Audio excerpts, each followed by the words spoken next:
Is your embossing paste all dried up? Or if it's not completely dried, does it look sort of like popcorn? So you can see how this is pretty dry, and I'm going to have a difficult time if I want to use that. So this is a quick tip for what you can do to it. So these are some palette knives from Stampin' Up.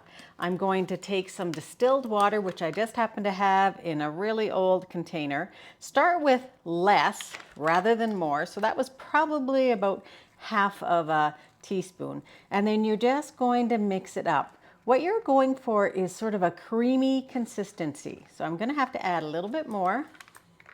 And you can use either one of these palette knives. And if you use distilled water, then you have less chance of mold growing in it at some point, but it could. If the air gets to it and you just use regular water, that could be what happens. So I'm going to add some more.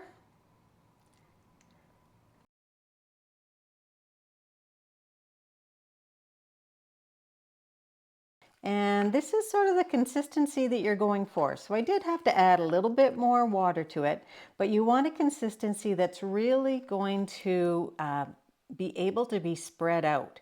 So you want it to spread, and you want it to be able to get into nooks and crannies on whatever you are putting it on. So that's how you can quickly revitalize your shimmery paste or your plain embossing paste. Any that you have, if it's dried up, don't throw it out. Give it another try. If you like this tip, please like this video and make sure you subscribe to my channel.